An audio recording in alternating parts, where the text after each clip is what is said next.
আগের যুগের মানুষ অনেক কথাই বলতো, তার মধ্যে একটা কথা ছিল এই যে স্ত্রী চেনা যায় স্বামীর অভাবের দিনে আর স্বামী চেনা যায় স্ত্রীর অসুস্থতায়। কথাগুলা খুবই তিতা, কিন্তু বাস্তবে এটাই সত্যি।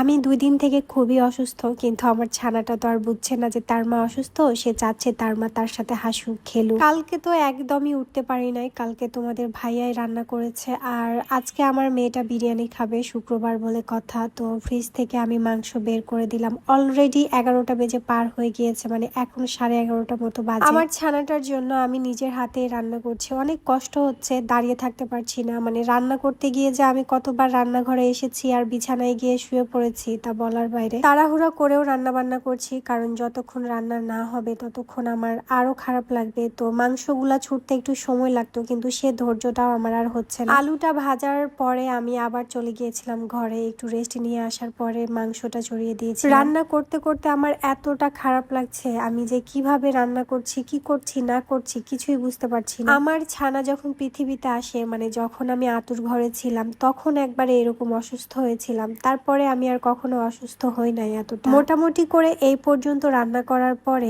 আমি আর কোনোভাবে রান্নাঘরে থাকতে পারছিলাম না। আমার ভিতর কেমন জানি করছিল। আমি সবকিছু ফেলে দিয়ে চলে গিয়েছিলাম ঘরে। তারপরে সবটা কাজল সাহেবই সামলিয়েছে। রান্নাঘরে তারপরের যত কাজ ছিল সবকিছুই কমপ্লিট করার পরে তোমাদের ভাইয়া আমাকে বলল, কালকে তুমি গোসল করো নাই, আজকে তুমি গোসল করো। আকাশে আজকে অনেক রোদ উঠেছে, যত কাপড় ছিল মানুষের বাড়ি ঘরে সব ধুয়ে দিয়েছে। আর এই রোদে আমি বসে আছি, কারণ আমার রোদে বসে থাকতে খুব ভালো লাগছে। বাইরে শুধু কাপড়ই দেখা যাচ্ছিল, কোনো মানুষ দেখা যাচ্ছে না, এত রোদের তাপ। গোসল করতে গিয়ে পানির সামনে অনেকক্ষণ বসেছিলাম, মনে হচ্ছিল আমি গোসল করতে পারবো না, গায়ে পানি ঢালতেই পারছিলাম না। বিশ্বাস করবা কিনা জানি না, আমি মাত্র 4 মগ পানি দিয়ে গোসল করেছি আজকে। আমার ব্যালকনিটা আমার খুব পছন্দের জায়গা, খুব সুন্দর 2টা ফুল ফুটেছে। এই কালারটা আমার খুব ভালো লাগে, হট পিঙ্ক কালারের এই ফুলটা। আর এই যে ডালটা দেখতে পাচ্ছ, আমি ভাবতে পারিনি যেটা হয়ে যাবে। এটা বিমান চত্বর থেকে আমি লুকিয়ে নিয়ে চলে এসেছিলাম। তারপরে তোমাদের ভাইয়া আমাকে বলল যে এইবার কিছু একটু খাও, কারণ কালকে থেকে আমি কিছুই খাইনি। না খাওয়া বিরিয়ানি আমার ছানার মতো আমারও খুবই পছন্দের, কিন্তু আজকে বিরিয়ানি রান্না হয়েছে বাসায় ঠিকই, কিন্তু আমার খাওয়ার কোনো মুড নাই। তারপর এতটুকু নিলাম, দেখি খেতে পারি। বড় একটা লেবু নিয়েছি, কারণ জ্বরের মুখে টক খেতে খুবই ভালো লাগে, কিন্তু বিরিয়ানি এত পছন্দ হওয়ার পরও আমি খেতে পারলাম না। তো আজকের ভিডিওটা এ পর্যন্তই। সবাই ভালো থেকো, সবাইকে আল্লাহ হাফেজ।